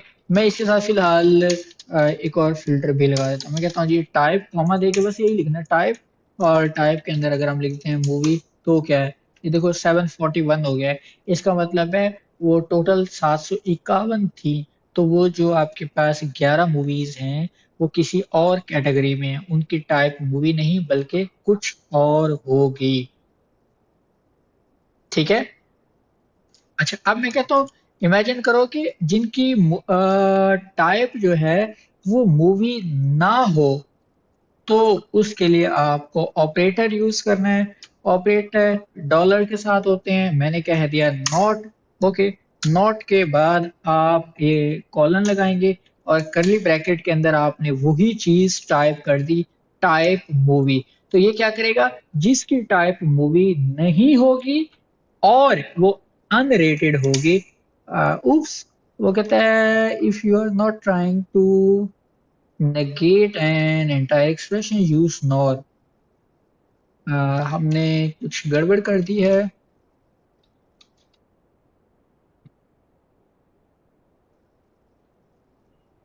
ओके ये एक्सप्रेशन ठीक नहीं है। एनी हाउ इस एक्सप्रेशन को अभी हम बना देते हैं।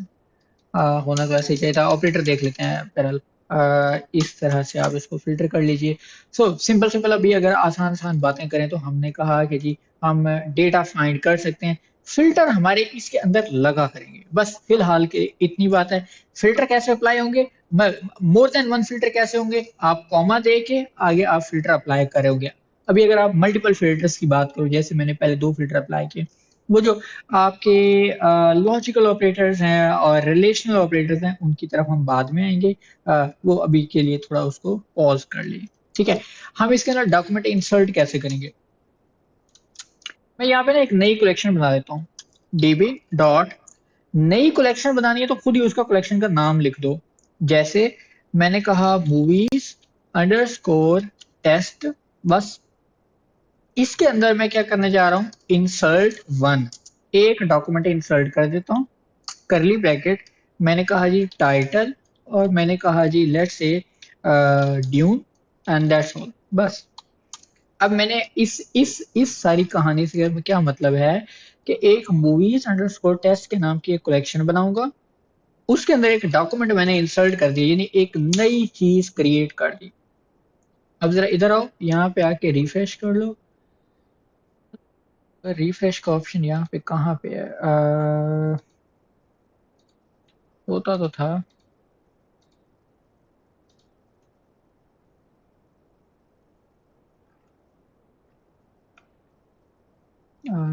कहाँ है? ये है जी रिफ्रेश। लो जी, यहाँ से रिफ्रेश किया तो मूवीज अंडरस्कोर टेस्ट, और यहाँ पे देखो मैंने एक ही फील्ड पास किया था, टाइटल, वो डॉक्यूमेंट इंसर्ट हो गया। अगर आप यहाँ पे देखो, ये देखो टाइटल मैंने पास किया था ड्यून। ठीक है, मैं वो पहली वाली मूवीज को नहीं छेड़ना चाह रहा था, तो मैंने एक नई क्या कर ली, कलेक्शन बना ली, मूवीज अंडरस्कोर टेस्ट के नाम से। ठीक है गाइस? हाँ जी।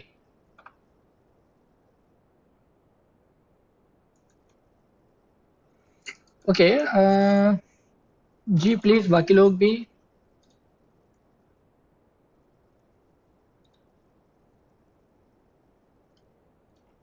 ओके, तो हमने डेटा इंसर्ट कर लिया, इंसर्ट वन की मदद से हमने एक डॉक्यूमेंट इंसर्ट किया है, फाइन।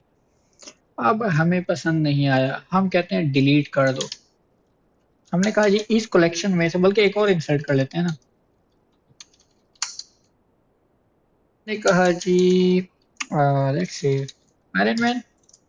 ओके, हमने कहा जी एक और ऐड कर लेते हैं, हमने कहा जी लेट्स से हल्क। ओके, अब इसके अंदर मैं एक और पैरामीटर भी दे सकता हूँ, जितने मर्जी दें, अनस्ट्रक्चर्ड डेटा का मतलब यही है आपके। अब अभी देखना है, मैंने एक टाइटल ऐड किया, मैं इसके साथ डायरेक्टली एक रेटिंग, ओके, रेटिंग अगर मैं ऑब्जेक्ट बनाना चाह रहा हूं तो मैंने ऑब्जेक्ट दे दिया, और मैं कहता हूँ रेट, और रेट के अंदर मैंने दे दी वैल्यू 4.9, ठीक है, comma, count, colon, like something this, बस इंसर्ट कर दिया। अब जरा अगर आप ये सारा डेटा फेच करना चाह रहे हो, देखना चाह रहे हो, तो आप लिखो यही DB dot movies test dot find, तो ये आपको सारा डेटा फेच करके इधर ही दिखा देगा। तो गौर से देखो, पहली मूवी, ओके, ये सेकंड डॉक्यूमेंट, सेकंड मूवी, और थर्ड मूवी, देखो स्ट्रक्चर में कितना डिफरेंस है। इसमें टाइटल, ओके, इसके अंदर एक ऑब्जेक्ट रेटिंग भी पड़ा है जिसमें रेट 4.9 और काउंट क्या है, 6212। दिस इज अनस्ट्रक्चर्ड, कोई फिक्स्ड कॉलम्स फीचर्स नहीं है। आपके अगर एक डॉक्यूमेंट के अंदर 4000 भी फील्ड्स हैं तो आप रख सकते हो। ओके, हमने ये फाइंड कर लिया। लेट्स से मैं ड्यून को डिलीट करना चाह रहा हूं, तो कैसे करेंगे? डीबी डॉट, इसका नाम मूवीज टेस्ट, एक मिनट स्क्रीन क्लियर कर लेते हैं ताकि टॉप से नजर आए। Okay, DB dot movies test dot delete, delete one और मैनी, मुझे एक डिलीट करना है, मैंने कहा जी डिलीट कर दो। क्राइटेरिया क्या है, कौन सा डिलीट करना है? करली ब्रैकेट, हमने कहा जी टाइटल, जिसका टाइटल क्या हो जी, ड्यून हो, लो जी हमने कहा डिलीट कर दो। एक्नॉलेज ट्रू, और deleted count one, successfully delete हो गया है। अब अगर सारे फाइंड करके देखो तो आपके पास दो ही हैं। तो हमने डेटा क्रिएट करना, फेच करना और डिलीट करना देख लिया जी। क्लियर होगी बात? ओके जी, आसान बात, अगली बात, हम कहते हैं जी हमें क्या करना है, DB dot movies test dot, let's से अपडेट करनी है, क्या अपडेट वन और many, one. Okay, update one किसको करना है, पहले तो आप वो बताओगे। हम कहते हैं जी जिसका टाइटल क्या हो, हमने लिखा हुआ है, ओके, ये है जी टाइटल, ओके, इसके बाद कॉमा। अब आपने बताना है कि क्या अपडेट है, ठीक है। तो डॉलर डॉलर, अब जाहिर है अपडेट भेजनी है तो उसके लिए सेट ऑपरेटर यूज होता है, ये सेट ऑपरेटर यूज होगा। आपने कहा जी क्या सेट करना है, ये करली ब्रैकेट के अंदर आपने वो डिटेल बता देनी है। लेट्स से मैं इसके अंदर कहता हूँ जी रेटिंग, और रेटिंग के अंदर मैं अगेन एक ऑब्जेक्ट, और मैं कहता हूँ मुझे लगता है ये गलत है, एक मिनट जी, कोई चीज स्किप कर रहे हैं। ओके, अपडेट वन का फंक्शन हम ना जरा देख लेते हैं कि ये कैसे काम करता है। अगर यहाँ पे सिंपल आए मोंगो डीबी शेल, ओके, और शेल के ऊपर यहाँ पे ही इन्होंने कोई डॉक्यूमेंटेशन का ऑप्शन दिया होगा, ये देखो, हम मोंगो डीबी शेल यूज कर रहे हैं, इसकी डॉक्यूमेंटेशन पे आ जाओ। ओके फाइन, तो हमें ये चीजें हमने देख ली, perform CRUD operations, okay, insert करना, अभी हम पढ़ लेते हैं कैसे किया हमने। इंसर्ट डॉक्यूमेंट में चले जाओ, लो जी, ये वही पुरानी बातें, क्या डीपी कीवर्ड यूज करोगे, dot movies dot insert one function है, और आपने ये ऑब्जेक्ट पास कर दिया तो ये ऑटोमेटिकली राइट करवा देगा उसके अंदर, बस।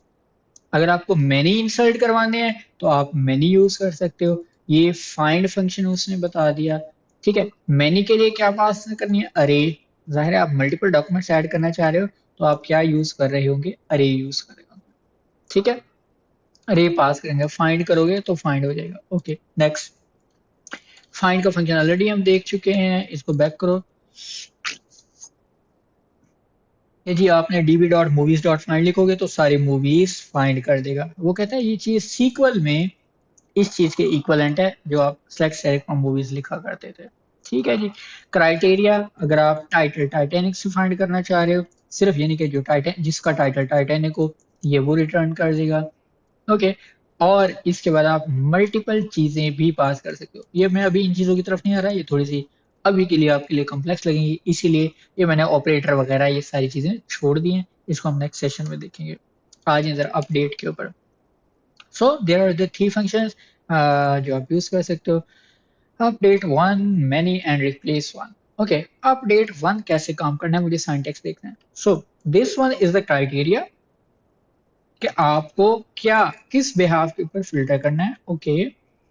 उसके बाद आपने सॉरी वो जो सेट ऑपरेटर है वो करली ब्रैकेट के अंदर ही लिखना है, ठीक है। So that was something different, fine.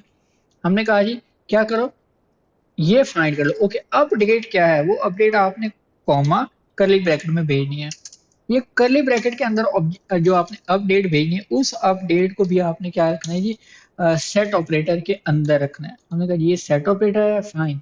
अब इसके अंदर जो मर्जी वैल्यू आप बता दो, कि यहाँ पे आप लेट्स से आप कहते हो कास्ट, और कास्ट के अंदर आपने कह दिया लेट्स से आप कोई भी नाम देना चाहते हो,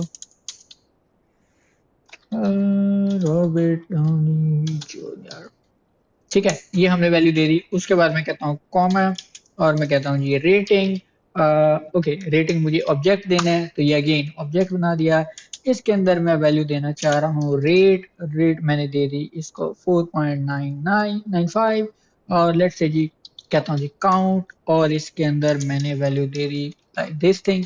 लो ये मैंने अपनी सारी वैल्यूज बना दी, okay, just hit enter, acknowledge true, inserted ID null, oops, देख लेते हैं क्या हुआ, एक्नॉलेज ट्रू हो गया, ये हमने अपडेट वन किया, ओके। जरा देखो क्या डॉक्यूमेंट अपडेट हुआ, फाइंड चलाओ, नहीं हुआ। उसकी रीजन, इस टाइटल से कोई वैल्यू एग्जैक्टली मैच नहीं कर रही थी, ये स्मॉल आई लिखा हुआ है, यहाँ पे कैपिटल आई लिखा हुआ है, सो ये चीज मैटर करती है, ओके। इसको हम कैपिटल आई कर देते हैं, अगेन मैंने हिट इंटर किया, और आई डोंट नो इसमें मुझे कोई ग्लिच लग रहा है या क्या है, कि ये स्क्रॉल शायद होगा कहीं हॉरिजॉन्टल और वो मुझे नहीं मिल रहा। एनी हाउ, एक्नॉलेज ट्रू, और यहाँ पे ये अपडेटेड काउंट वन आ रहा है, तो फिलहाल मैं स्क्रीन क्लियर करता हूँ, ओके, स्क्रीन क्लियर होगी, फाइन। ओके, मैं कहता हूँ db.movies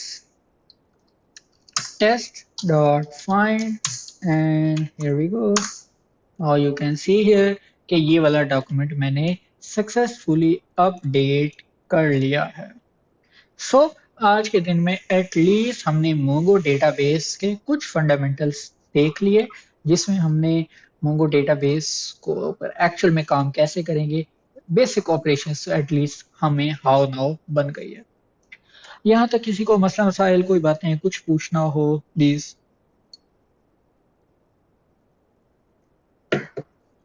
हाँ जी,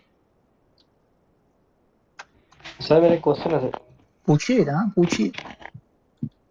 सर क्वेश्चन ये कि सर जो मोंगोडीबी में आप स्टार्ट कर रहे हैं, हमने हर बार स्टार्टिंग में डीबी लिखना है, हर मस्ट लिखना है? डीबी दरअसल जब आप डेटाबेस सेलेक्ट करते हो तो उस डेटाबेस का जो रेफरेंस होता है वो डीबी कीवर्ड में आ जाता है। अभी चूंकि हम शेल पे काम कर रहे हैं ना, तो शेल का रूल ये है, शेल कहता है कि जब आप डेटाबेस सेलेक्ट कर लेते हो ना, तो उसका रेफरेंस जो है ना इस कीवर्ड में पड़ा है। अब इसकी जो भी कलेक्शन एक्सेस करनी है ना आपने, वो डीबी की मदद से करोगे। राइट सर, मतलब कि सर अगर मिसाल के तौर पर शेल के अलावा हम केबी और ओपन करते हैं तो उसमें भी सेम सिनेरियो होगा? कहीं और ओपन करने से मतलब? मतलब कि सर मेरा ये कि सर जैसे अपने भी हमें शेल पढ़ा है, ठीक है, जैसे आप बता रहे हैं डीबी वगैरह में पड़ा हुआ है, तो जो हमारा पेरेंट रूट सर डीबी ही होगा? सॉरी, मैं समझ नहीं आई। सर देखें, आपने मुझे बताया कि सर यहाँ पे dB dot movies dash dash आपने लिखा है, आपने हाँ, बताया जो शेल जो ऑपरेट होता है। मैं हम्म, ये कह रहा हूँ कि पेरेंट बेस हमारा डीबी ही रहेगा, सिंपल। ये कीवर्ड है, ये कीवर्ड है। अब मैं आपको बताता हूँ। यहाँ पे मैं एक नई डेटाबेस बना लेता हूँ। ठीक है, मैंने कहा जी प्लस डेटाबेस का नाम, मैं कहता हूँ जी ओके, टेस्ट के नाम की डेटाबेस। इसमें एक कलेक्शन ऐड करनी है, यूजर्स, फाइन। अब मुझे इसके ऊपर शेल यूज करना है। अभी मैं शेल इसमें ओपन नहीं कर रहा, मैं इसी वाले पुराने शेल में आ जाता हूँ। किधर गया मेरा शेल, ये है। अब यहाँ पे मैं कहता हूँ शो डेटाबेसेस, आ गई। यहाँ पे टेस्ट डेटाबेस आ रही है। अब मैं इस टेस्ट डेटाबेस को सिलेक्ट करता हूँ, मैं कहता हूँ यूज टेस्ट और स्क्रीन क्लियर कर लेते हैं। तो अब शुरू में देखो टेस्ट लिखा हुआ आ रहा है।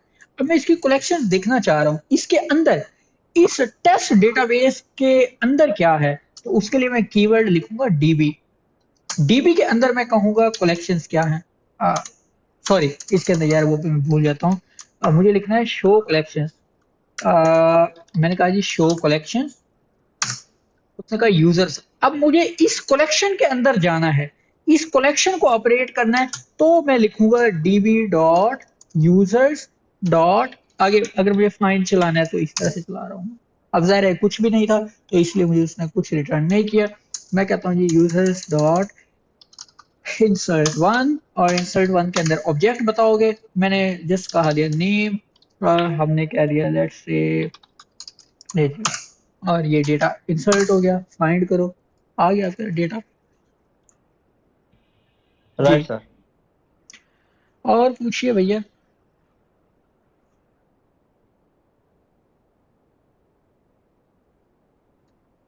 जी, और क्या क्वेश्चंस, क्या प्रॉब्लम्स हैं, क्या क्यूरीज हो सकती है, प्लीज पूछ लीजिए यार। सेशन को आप इंटरेक्टिव बनाया कीजिए। अगर आपने इसको ना वन साइडेड रखना है, तो यार फिर मेरे पास ना मैं एक ही चीज, यकीन मान ले, मैं अपने थक चुका हूँ। ये चीजें रिपीटेडली करवा करवा करवा के मैं थक चुका हूँ। अ, मेरे पास जहां तक मुझे याद है कि मैंने सर जी। तकरीबन 1 दर्जन से ज्यादा बैचेस में पढ़ा चुका हूँ नेक्सस वेरी के साथ। तो अंदाजा कर लें यार मेरे पास कितनी वीडियोस पड़ी होंगी। तो मैं आपसे वो वीडियो शेयर कर लेता हूँ, आप वो देख लो। लेकिन वैसे नहीं है, आई मीन कि आप सेशन को इंटरेक्टिव बनाइए। आप क्यूरीज प्रॉब्लम्स जो आपको नहीं समझ आ रही है वो डिस्कस कीजिए, काम कीजिए, ताकि एक बेहतर लर्निंग एनवायरनमेंट बन सके। ठीक है, सर जी क्वेश्चन है। पूछिए। डेटाबेस कलेक्शन एंड स्कीमा में क्या फर्क है इन तीनों में? डेटाबेस में और दूसरी क्या चीज पूछ रहे हो आप? Collection schema. Okay okay okay okay okay. इधर आ जाते हैं एंड पे। ये हमने क्या छेड़ लिया है? फाइन, एंड पे आ जाते हैं, अभी बताते हैं आपको। तो सबसे पहले डेटाबेस।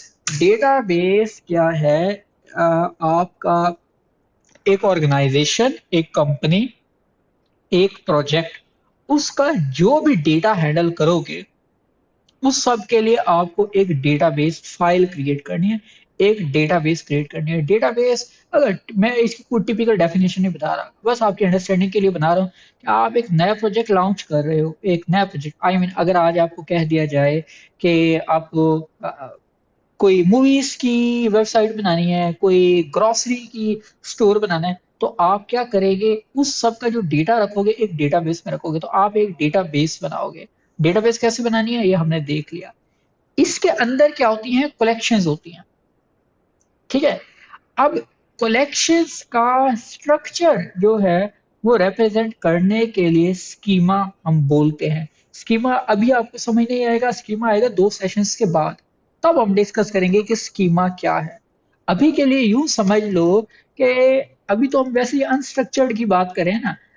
फिलहाल के लिए अगर मैं बताना चाहूँ कि यार ये यूजर्स का स्कीमा क्या है, यूजर्स मेरी एक कलेक्शन है जिसके अंदर ढेर सारे मेरे डॉक्यूमेंट होंगे, यानी ढेर सारे यूजर होंगे, उसका स्ट्रक्चर क्या है, उस स्ट्रक्चर के मेन के क्या क्या फील्ड है, उनके डेटा टाइप क्या है, ये चीज आपका स्कीमा डिफाइन कर रहा होता है। यस सर, यस सर, समझ गया। Okay okay. कोई और किसी की कोई क्यूरी, कोई प्रॉब्लम?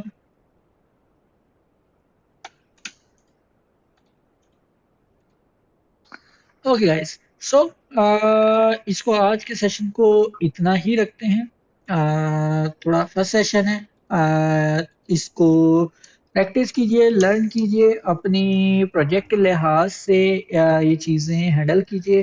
सर इसमें एक जी क्वेश्चन था कि जी। हमारा प्रोजेक्ट चाहे मन का हो चाहे नेक्स्ट जेएस का हो, तो हम्म। हमें दोनों में मोंगोडीबी पे काम करना होता है। अ, आप दोनों में मोंगो डेटाबेस पे काम कर सकते हो, सिर्फ मोंगो डेटाबेस पे काम करना है ये गलत है। आप अगर आपका दिल चाहे पोस्टग्रेस के ऊपर काम कर लो, मारिया डीबी, मोंगो डीबी, किसी भी डेटाबेस पे काम कर सकते हो। लेकिन लेकिन मर्ज स्टैक के अंदर यूजुअली मोंगो डेटाबेस यूज किया जाता है, और नेक्स्ट जेएस के साथ भी लोग मोंगो डेटाबेस प्रेफर करते हैं। अगर कोई कंपनी कहे नहीं हमें पोस्टग्रेस के ऊपर काम करना है, so you can use Postgres, दोनों में कोई फर्क नहीं मिलेगा आपको। स्ट्रक्चरल पॉइंट ऑफ व्यू से है, डेटाबेसेस के कंसेप्ट्स के हिसाब से है, क्योंकि पोस्टग्रेस रिलेशनल डेटाबेस है। लेकिन चूंकि आप प्रोग्रामिंग के अंदर काम कर रहे होंगे, आप थोड़ा लैंग्वेज काम कर रहे होंगे, नोड जेएस की मदद से काम कर रहे होंगे, तो वहां पे आपका एक ड्राइवर यूज होगा, ठीक है। हम जब ड्राइवर डिस्कस करेंगे तो तब मैं आपको वो डिटेल में समझा रहा सर हूँ। एक तो हम पहले यूज करते थे ना पीएचपी लारावल में माई एसक्यूएल आई डेटाबेस के तौर पे, तो आप फिर जब मन। आप देखिए, सुनिए सुनिए बात को, यहीं ओके। पे आप गलती कर रहे हो। वहां पे आप माई सीक्वल आई यूज नहीं करते थे, माई सीक्वल आई एक ड्राइवर था। आप डेटाबेस सर्वर पे माई सीक्वल यूज करते थे, ठीक ठीक है। है। समझे बात को, डेटाबेस सर्वर पे आप यूज करते थे माई सीक्वल सर्वर। ओके, अब माई सीक्वल सर्वर को आपने अपनी पीएचपी में, लारावेल में उसके साथ यूज करना है, तो एक ड्राइवर यूज होता है जिसको माई सीक्वल आई बोलते हैं, ठीक है। अब क्या, इनफैक्ट लैरावेल के अंदर तो अपना उसका ओआरएम है, ठीक है, आप वो ओआरएम यूज कर रहे होते हो।